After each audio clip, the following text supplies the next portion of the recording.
So I'll never forget the first time that we failed abysmally in communicating the beauty of Shabbos to one of our guests. We had some students that had come over for Shabbos, and one of the girls had gone outside the front of our house, and she was standing outside in front of the house, and the door slammed behind her.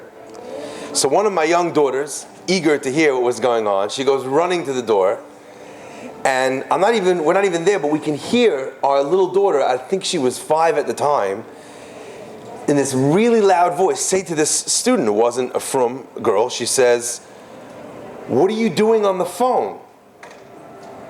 It's Shabbos." And the girl says, "Well, I have to call my mother." And my daughter says, "Well, you're not allowed to do that on Shabbos. You're doing an Avera." And she says, "Well, it's very important.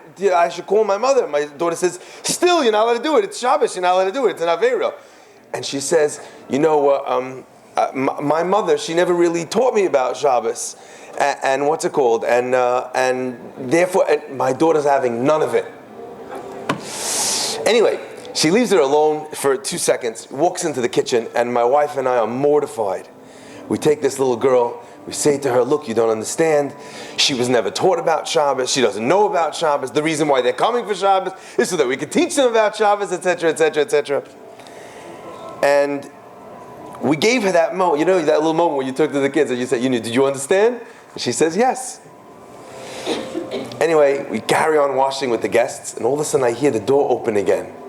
And I hear in very loud, clear tone, my daughter says to this girl, she says, "My mother said that your mother knows nothing about Shabbos." You try and you try and you try.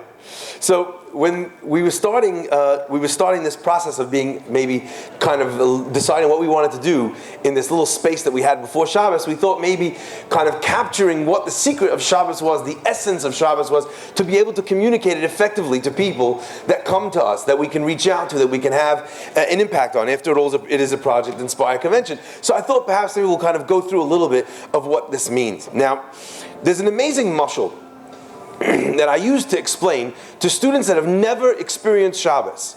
I used to explain to them what the mahus of Shabbos is. But it starts really with a first step, a mashal. I want you to imagine 2 FBI agents. They're deep in enemy territory. One of them is a guy who's been working with the agency for years. He's an expert. And the other guy is someone who's never done this before. The guy comes up to this newbie and he says, "Listen, it's very dangerous. If they catch us, they'll kill us. You have to do everything undercover, everything shtilahate. Just do as I do." And he wanders into this shuk. And, as he's wandering around trying to look nonchalant, he goes and he picks up a hat from the side, tries it on in front of the mirror, buys this cowboy hat, carries on walking a little bit further, browses the newspapers, the magazines, picks up one of the magazines, he starts reading it, he walks another few feet, he gets an ice cream cone, 1 chocolate scoop, 1 strawberry scoop with sprinkles, and now he allows himself for the first time a glance back to see how this newbie is doing. He looks out of the corner of his eye and he sees, as he leans against the wall, not 6 feet from him, leaning against the same wall, is this guy wearing the same exact cowboy hat, holding open the same exact newspaper to the same page, licking the same exact ice cream cone. He goes crazy, runs up to him, he says, "Are you crazy?" He says, "What do you mean? You told me to do what you do." And he takes his newspaper and he whaps him upside the head and he says, "Yes, I told you to do what I'm doing, and you're doing the opposite. I'm blending in, you're standing out." So many people sit and they mimic the motions of Shabbos. And even if someone comes along and they try and see or take in, they can go through every single prat of Shabbos and actually completely miss the boat. And if someone doesn't spend the time trying to break down, understand what it is that HaKadosh Baruch Hu wanted from us, from a Zohar, from a Shamar. If you don't understand it for yourself, of course you can't give it over to your children. You can't give it over to someone who doesn't know. So I'd like to perhaps start at the beginning. And again, I hope you'll excuse me. I'm sure some of this is something that you know, but perhaps the chiddush will be in the presentation, and it's something maybe that you can give over to others as well. On Shabbos, there's an Issur Malacha. The Issur Malacha comes from the fact that the Torah tells us they weren't allowed to build a fire, and from there we learn out that all of the Lamites Malachas are Asur. But the shaila is, what is a Malacha? Chazal describe a malacha as being something that's not consistent. It's not specifically legislated by the fact that the work is hard. Pashit. That we all know. Malacha is something specific. It's work like you find in all of the Lamites Malachas that is by its very nature something which it's creative. So much so that if someone takes a building, so to speak, uses a massive ball and smashes it down, it's called soiser. If he knocks a building down without any intention of using that space to rebuild another building, that's soiser shaloi al manas livnos. The whole thing is not a malacha midoraisa. Why? Because you haven't done anything that's creative. What was HaKadosh Baruch Hu so nervous about in passing, in asering creative malacha? Even the word itself gives already a hint to the concept. The Sfarim say that there are two words that are used to describe work in the Torah. One of them is avodah and another one is malacha. And the Shem Shmuel gives an unbelievable insight into these two words. It's very, very relevant for the concept of Pesach as well. But the word avodah describes work, which literally denotes, by virtue of its root, avoidah's root is the letters ayin beis daled, which stands for someone who is an eved. The root of the word of melacha is melech, is the fact that someone is a king over his work. That concept, being a king over your work, achieving something which is new in your world, in your bria, that idea of a melacha, something that you've created that was not there before, a yesh me'ayin, is not the space of Shabbos. And let me explain what exactly that means. The Gemara in Brachos on Daf Nun Zayin says that Shabbos is 1/60th of Olam Haba. Now, for those of us that have learned this of a heter, you'll know that the concept of Echad B'Shishim speaks about an idea that relates to the concept of bittul. If I have 1/60th of a drop of milk in my chicken soup, then that milk is bottle, I'm allowed to have the chicken soup. But says the Maharsha, even though 1/60th is something which is bottle, it has no halachic bearing on the status. This chicken soup is something that I can eat. Still, there is a mamoshus there. For those of you who are proficient in the sugyas, you'll understand the various nuances with regards to 1/60th, with kfela, with these ideas, where it still needs te'ima, etc., etc. Says the Maharsha, 1/60th means where you don't have the thing, but you still have the mamoshus. It doesn't have the taste, but it has the mamoshus. What's the Maharsha telling us? The Maharsha is saying that if someone is experiencing Shabbos the way that they're supposed to be able to feel, to sense Olam Haba. Now, I don't know about you. I'm proud of Shabbos in my home. But I don't know if I could say that Shabbos in my home is Olam Haba, or even has a taste of it. So what were Chazal telling us with this? So I'd like to describe what I think it means, and perhaps we'll be able to take a page out of this book and bring it back into the Shabbos that we're going to have and the Shabbos that we have in the future. I was giving a shiur once in a city in England called Birmingham. And I was speaking about Noach, happened to be at the time. I was speaking about this idea that Noach had missed a chance to be able to accomplish what he could have done for his daughter. And I'm giving a joke that I'm sure many of you have heard before. A terrible, tragic joke. Jokes that only Jews make. Where you go, it's true. This is how I always say the difference between a Jewish optimist and a Jewish pessimist. I'm sure you guys know the difference, right? A Jewish optimist says, things they can't get any voice. And a Jewish pessimist says, what? Of course they can. Do you understand? Some tell the joke exactly the opposite, but it still means the same thing. So I'm sitting there and I'm telling this joke about a new rabbi that comes to town. He goes into this synagogue, and in this shul, he's presiding over this levaya. And he mentions all the people that you have to mention. There's always an Aunt Gertrude, and a great Aunt Bertie. And he mentions all the various names of the people that are going to sadly mourn and deeply miss this person. And he finishes. And everybody walks out, and there's one man sitting in the back. He's crying his eyes out. The rabbi runs up to him. He says, "Sorry, I can see you're very moved. Was the departed someone who was your friend?" He said, "No, he was my brother." The rabbi feels terrible. This is like the Gemara says in Tanis, "Muvas lo yuchaliskan." The guy's not going to die again. You're not going to get your chance to make this right. He had one job, to mention the family that was there, and he missed it. He says, "I'm really, really sorry." And the guy says, "Listen, Rabbi, it's not your fault. They didn't even know I was coming." "Didn't know you were coming? Your brother's funeral? What are you talking about?" He says, "They didn't know I was coming because we haven't spoken for 40 years. And the rabbi says, "Excuse my chutzpah." He's a young man. He says to this elderly gentleman, he says, "Excuse my chutzpah." He says, "But 40 years, what can it be that a brother could have done to a brother that will make sure that they don't speak to each other for 40 years? And the man says, as I'm sure you know, "That's why I'm crying, Rabbi. I can't even remember." I finish the shir, and out of the corner of my eye, I see a very elderly gentleman. And when I say very elderly, I mean he made Misushelach young. Very old. It takes him maybe 20 minutes to walk to the front of the shul.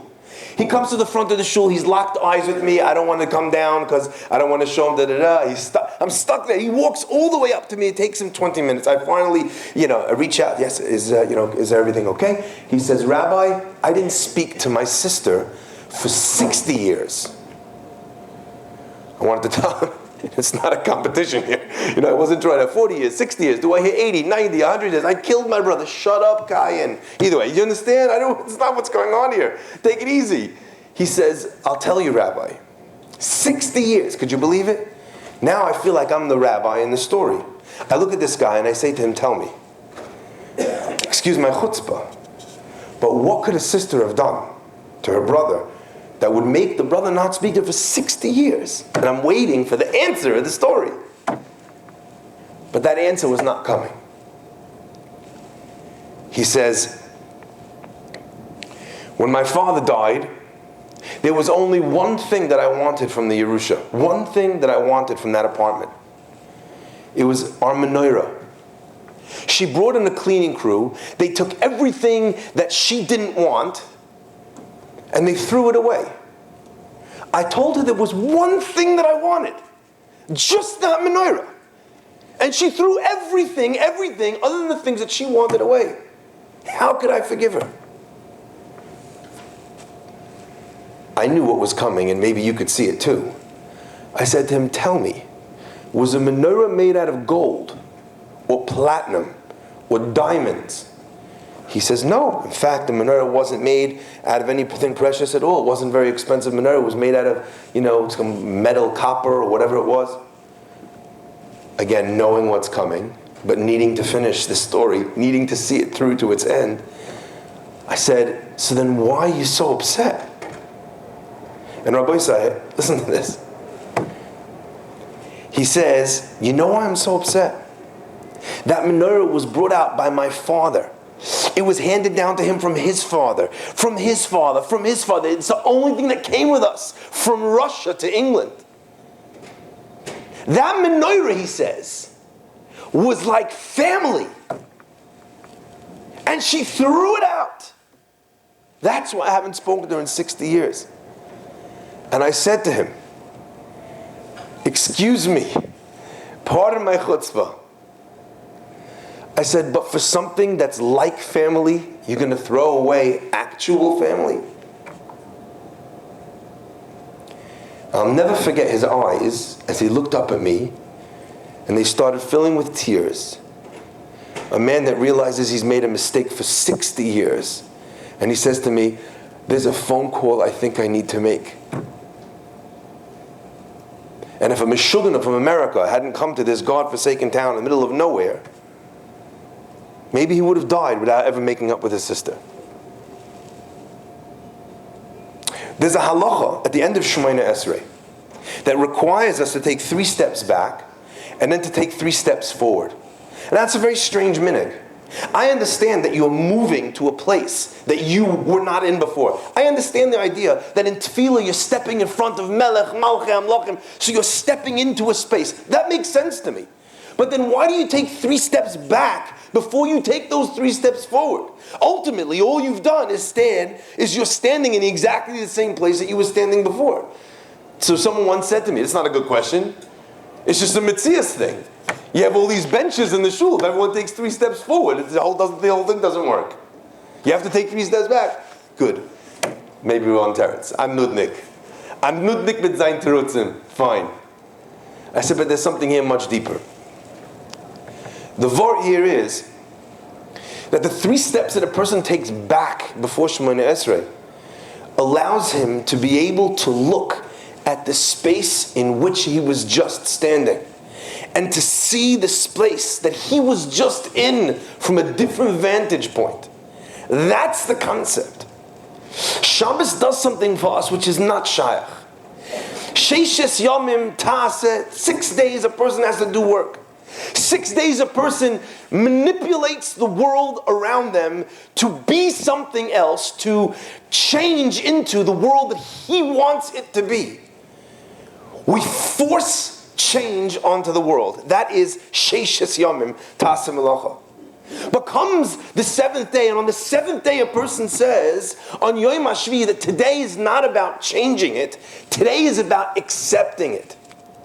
Rav Hutner says an unbelievable yesod. We're all familiar with the concept of Einig Shabbos. And Einig Shabbos means that a person has a din on Shabbos to go out and to enjoy himself. He's supposed to eat and he's supposed to drink. The halachas of Einig Shabbos. Rav Hutner says, Hagam, this mitzvah is a mitzvah midrabanan. It's mikor, he says, and again I'll read this to you just so you hear what I'm saying. It's unbelievable. The mikor. Afal pisha mitzvahs Einig Shabbos le'nispar shalonu el b'divrei neviim mikol makom shoyresh ha'inyan shel Einig Shabbos no'utzu b'Torah.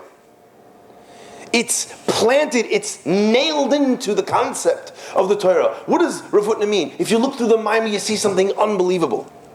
Says Rav Hutner Zatzal that the yesod of Einig Shabbos is the concept of HaKadosh Baruch Hu looking at his world at the end of 6 days and suddenly saying about that world, Toiv Me'oid. HaKadosh Baruch Hu looks at a world that is finished, that has everything that it needs, that because the Boirei Olam is a Shalem, that at the end of that process, this world is Shalem, whatever this means in the Alma de Shikra, perfectly imperfect, but it is Shalem. And when it is Shalem, says HaKadosh Baruch Hu, it is the way it is supposed to be, says HaKadosh Baruch Hu, Toiv Me'oid. This world, it's perfect. It should not be anything else. This is what it should be. Demolts, HaKadosh Baruch Hu says, I'm done. I don't need to add anything. I don't need to make any more money. I don't need to change something or write something down. I don't need to change my world. I don't need to change myself. Shabbos is a time that a person accepts himself. It's the realm of being versus the realm of becoming. Now, I don't know about you, but the world around us today is in a constant state of motion. It perpetually pushes people to go from the place that they are in to another place. It's the reason why we have children who suffer from eating disorders, because they are told constantly and consistently that they don't look the way that they should. It's why in yeshivas, if a child is not performing the way that they're supposed to, they get shoved down into another class, made to feel like they're not good enough. This concept, it applies in the world of schools. It applies in the world of fashion. It applies in the world of friendships. How many friends do you have? And God forbid, chas v'shalom, you're not perfect when you go into shidduchim. You're going to be one of those people. You're going to be a statistic. Shabbos is one of the most important yesodis that the world has to offer. In it, a person is able to stop and say nothing needs to change. HaKadosh Baruch Hu knows exactly what He's doing, and if this is how He made me, and if this is what He gave me, and if this is the way my business is working, and if this is the way my family is, and if this is my temper, and if this is my nisoyan, I accept and I love my nisoyan. Says Rav Hutner, there's a mizmor for Shabbos. What is the song of Shabbos? And just we should understand this concept of song. What is the yisoid of shira in Yiddishkeit? The concept of shira, of singing in Judaism, represents an idea where the person reports that they have done the job b'shleimus. You find it by the Malach. After the Malach is fighting with Yaakov Avinu, the Malach turns around and says, I need to go sing shira, because he's done his job. So Mizmor Shir L'Yom Shabbos, as we begin Shabbos, we turn to HaKadosh Baruch Hu and we sing the song of Shabbos. What is that song? And it's fascinating. The rest of the song of Shabbos speaks not a word about Shabbos. Did you ever notice that? It's so strange. Mizmor Shir L'Yom Shabbos, Toiv L'Hoidis L'Hashem, U'Lezama L'Shimcha Elyon. And then it goes on this incredible tangent and starts talking about how the wicked in this world, they prosper, and how tzaddikim have it rough. And you should just know that HaKadosh Baruch Hu has a plan. Why is that the song of Shabbos? Says Rav Hutner, unbelievable, Eisen. And I'm going to say it in his Yiddish, because you cannot... Auf wiffel einer hat teine auf die Welt. As much as a person has a complaint against this world, hat nicht ken Shabbos. He does not have Shabbos. One more time. If you think there's a problem with your world, if you think something needs to be different, if you look around and you see a Russia and you're upset by his success, if you think that you got short shrift, you got shortchanged, you're trying harder and Hashem should have given you something else, that shidduch, that job, that yeshiva, that place in a school for your children, if that's the way you feel, hot nicht kin Shabbos. He doesn't have Shabbos. Why? Why doesn't he have Shabbos? Because Shabbos is not a space of change. It is a space of rest. And if you look, you'll notice that the Torah uses lashon after lashon after lashon. Vayechulu hashamayim va'aretz.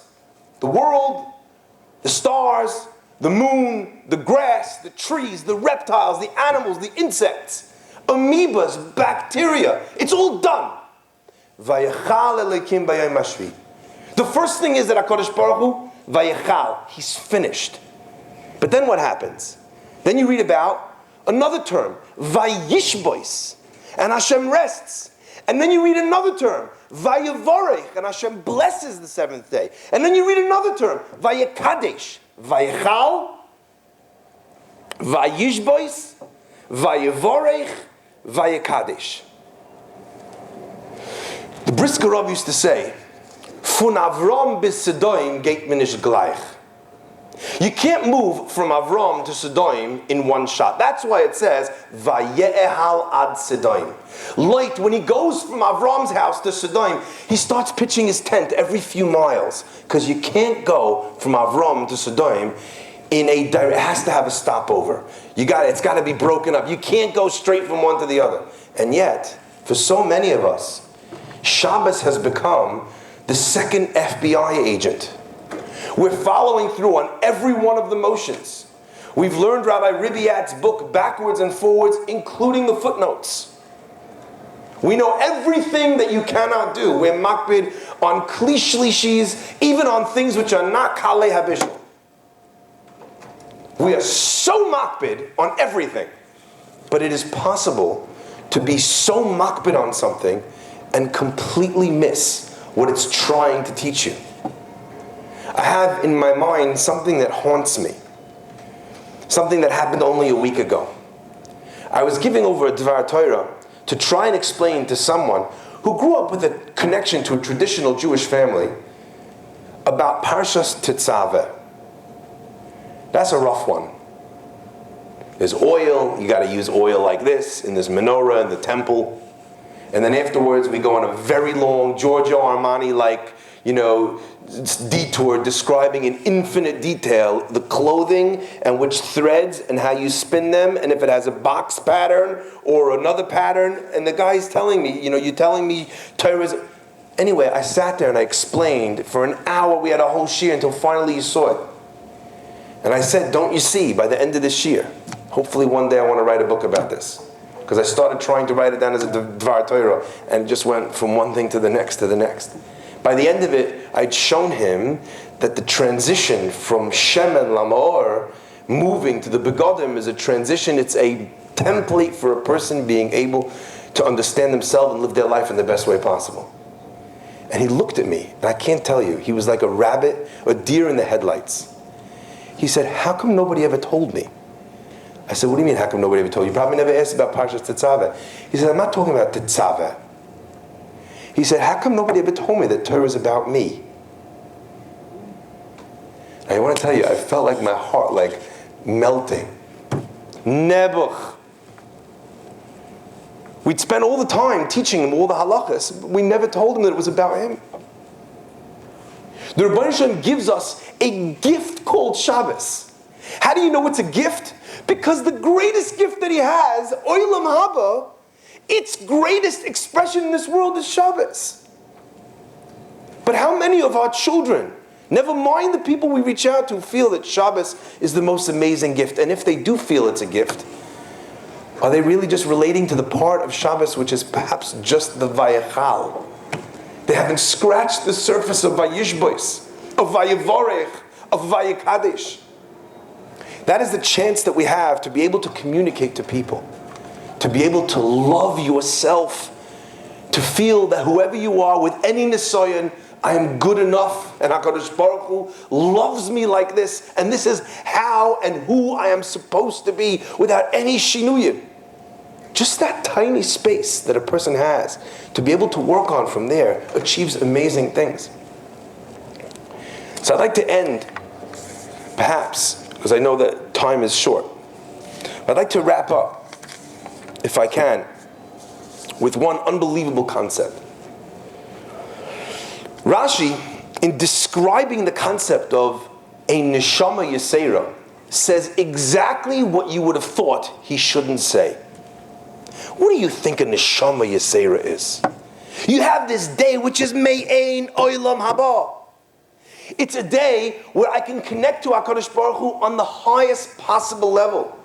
The Shem Shmuel gives an unbelievable piece. It's kedai to see inside, where he differentiates between the things that Klal Yisrael calls ois. There are three things that in the Jewish religion are a defining sign of a Jew. What are they? Says Hashem Yishmuel. We all know this from the Gemara, but Hashem Yishmuel is explaining it. What are the three things which are an ois? Bris Milah. It's an ois between Hashem and Klal Yisrael. Tefillin is an ois between Hashem and Klal Yisrael. And Shabbos. These are the three things that are an ois for a person to know that that person is connected with Judaism. That's what the pasuk tells us. They're all called oises. On Shabbos you don't put on tefillin. Says Hashem Yishmuel, why? And listen to this. This is so beautiful.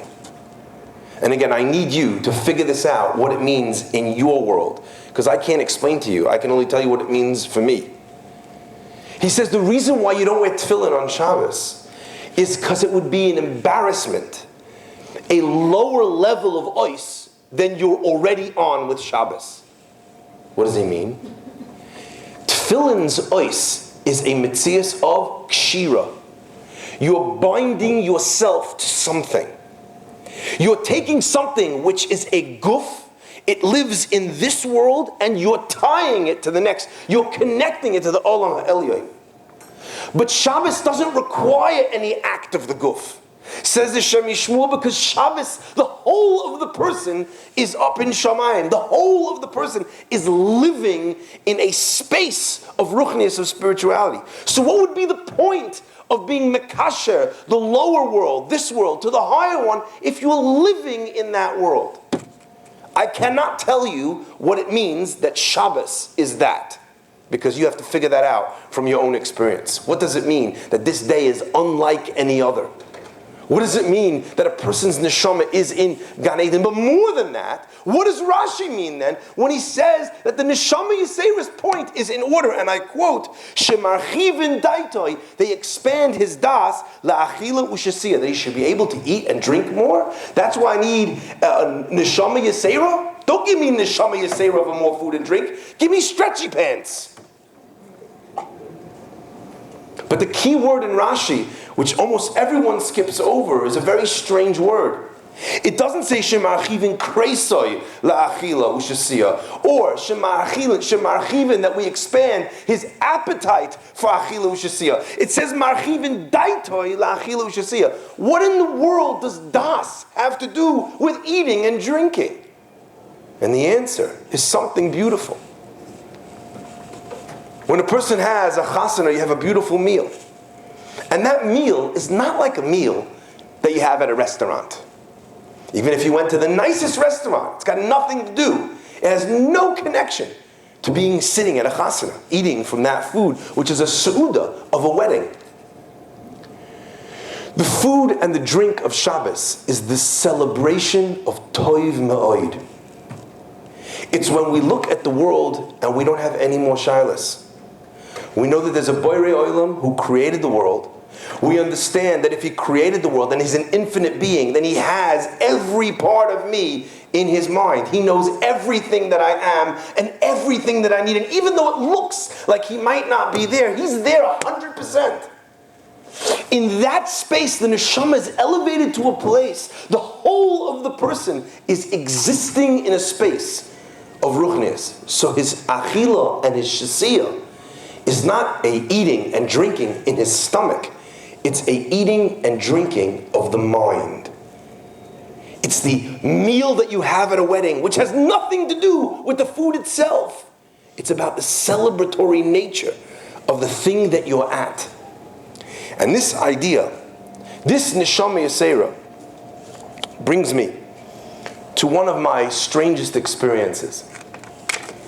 To understand this idea of what it means when we say Mizmor Shil Yom HaShabbos Toiv L'Hoidis LaHashem U'Lezamer L'Shimcha Elyon. What does it mean? Ba'boiker Chazdecha Emunoscha Ba'leilos B'froyach Rishoyim. The strangest part about that sentence is two words to me. In that Mizmor, we ask the biggest question that has ever been asked by the biggest of Jews that has ever lived. What are we asking? We're asking tzaddik viralo, rasha v'tovlo. That's what we're asking. And in the strangest turn, in the strangest twist, on the most difficult question, a question that gets asked by whom? None other than Moshe Rabbeinu. Says the pasuk, Ish ba'ar lo yeda, uchsil lo yovin ezois. A moron, a fool doesn't understand this. Is David HaMelech calling Moshe Rabbeinu a fool? When someone sees that the world's not working the way it's supposed to, he's a fool? When someone, chas v'shalom, has a terrible tragedy and he's crying, he doesn't know why it's happening, he's a fool? He's not a fool. What's David HaMelech saying? One of the things that I do all of the time is I go on trips to Poland. And I run with an organization called J-Roots trips with all these different organizations. And unfortunately, one time I had a back-to-back session where I had a group that was coming in and another group that was coming in right afterwards, and I was home for a grand total of 1 day between these 2 weeks. I go for a week, I come home for Monday, and then I go again for a week. That's how it worked out that way. What can I do? So I thought I'll make the most of it. At least the 1 day, we'll have a good time. We'll take the kids out. We'll have a meal in a restaurant. We'll take them to Toys R Us. It'll be nice. Make the most of it. Qualitative time. I got home Sunday night late. Monday, when the kids got home from school, we went straight to this restaurant. And we're going to go after that to Toys R Us. We're going to get these toys. It's almost Hanukkah time. And what happens? I can't even tell you.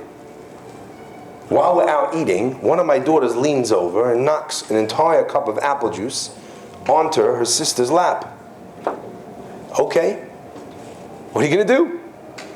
She's screaming, it's your fault, it's your fault. Da, da, da. I said, calm down, we'll go home, you'll change your skirt. I'll go after that straight to the, straight to the Toys R Us. Everything will be fine. Don't worry about it. Kachava, we get in the car, drive straight from the restaurant, pull up at the house. I tell my daughter, run inside quickly, change your skirt, come back out. She runs inside, she puts on her skirt, gets back in the car. I put the car into reverse, I start driving out of the driveway. And as I'm driving out of the driveway, my daughter says to her sister, she says, Shoshana, why did you take my bracelet? And as sisters, Hatzalah? Do we have any Hatzalah members?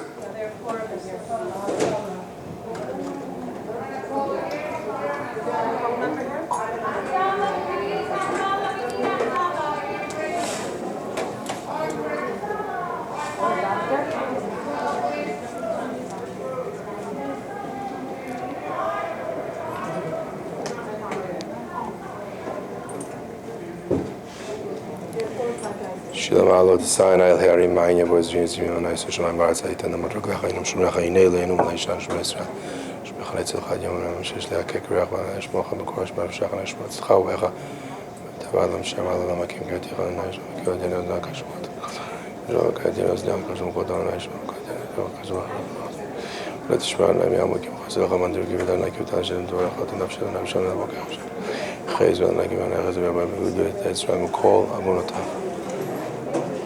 The end of the story.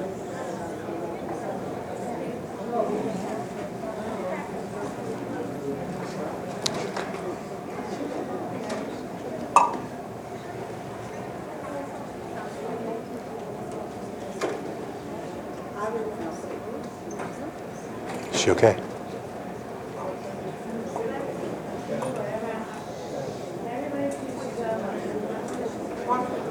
She's okay?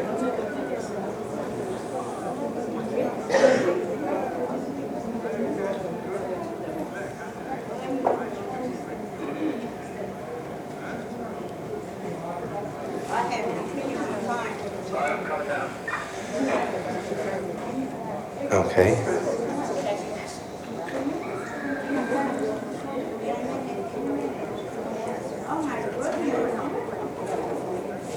How's he?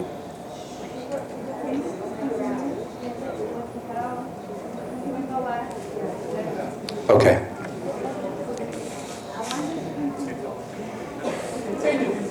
I'm continuing. I'm trying. So we pull up at the house. My daughter runs inside the house. She comes back in the car. She yells at her sister, what are you doing? Why'd you take my bracelet? I can't believe it. My other daughter says to her, what are you talking about? In the words of all teenage, well, they weren't teenage yet, but almost teenagers. What did she say? No. Yeah. No. We don't even need language, right? Grunting at each other. That's where we're at. No. Yeah, fine. And then my daughter says, fine. But the least you could have done if you were going to take my bracelet is at least you could have not messed up my room. And as soon as I heard those words, I froze because I'd been robbed before. I told my wife, please lock the car doors under my breath so my children shouldn't be afraid. I ran into the house and the entire house was trashed. My daughter, in her haste to get changed and get back outside so we could go to Toys R Us, hadn't noticed that our dining room was everything was gone. I ran inside the house, ran through the house quickly looking for everything, but everything was gone. All of our electronics, my wife's candlesticks, my wallets, all the jewelry, everything that we had in the house of value was taken. In the hour that we were out, they'd managed to clean out our entire house. I come back to the car, and I said to my wife in an undertone, I said, send the kids to Moshe and Chana, my brother-in-law and sister, who live around the corner. I didn't want them to be there or to be scared. So we did, and my wife said to me, just tell me, what did they take? And I said, they took everything. She said, what do you mean? I said, they took everything. They got the computers, they got the electronics, they got the money, the jewelry, the silver. They took everything.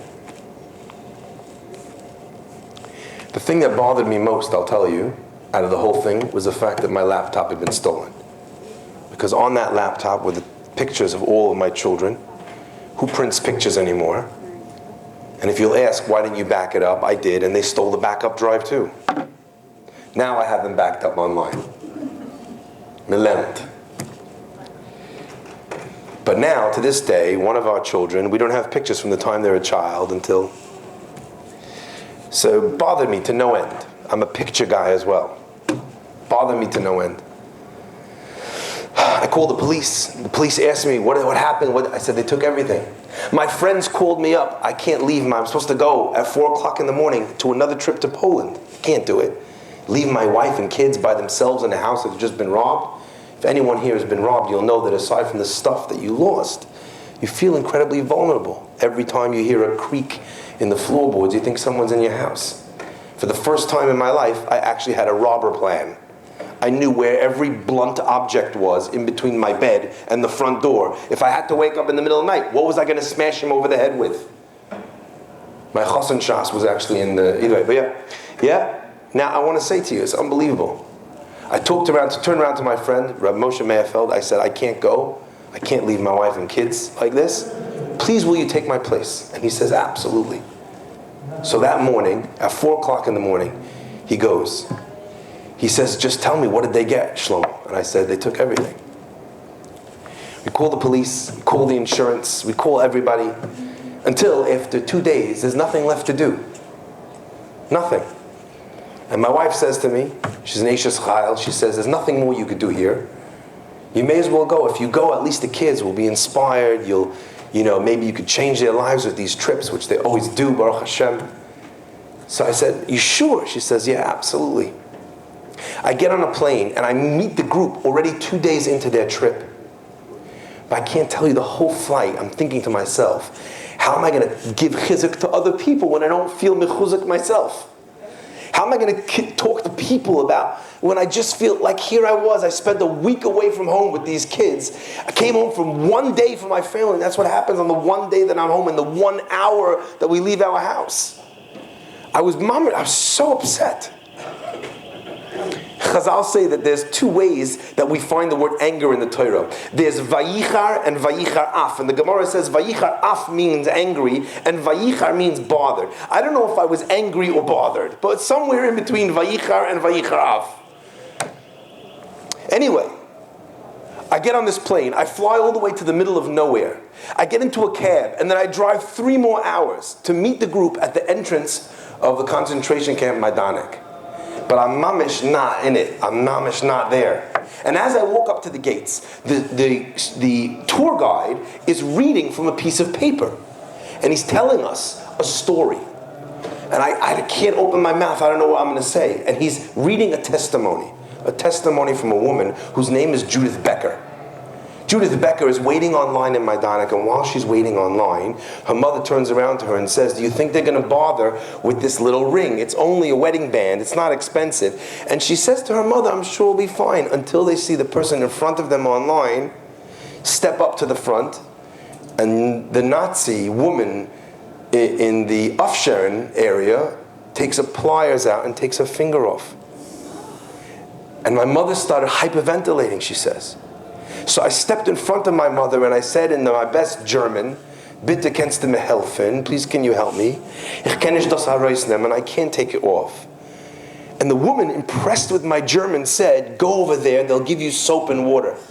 I went with my mother, she took her ring off. I took the ring off that I got from my grandmother.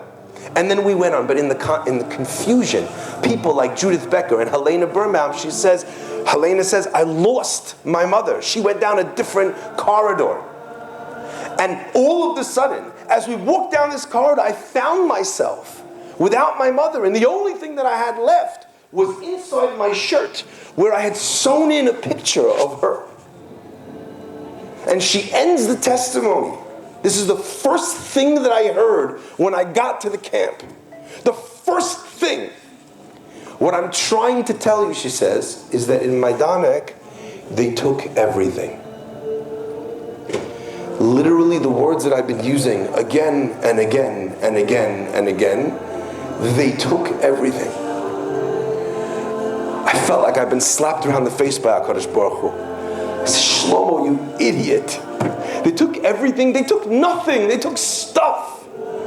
Here you are crying over pictures that are missing, but you have your children. This is someone who's crying over the fact that she's missing her mother and she only has pictures. And in that 1 second, I was back.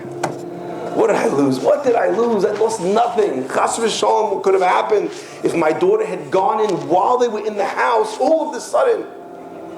That's what the pasuk is telling you.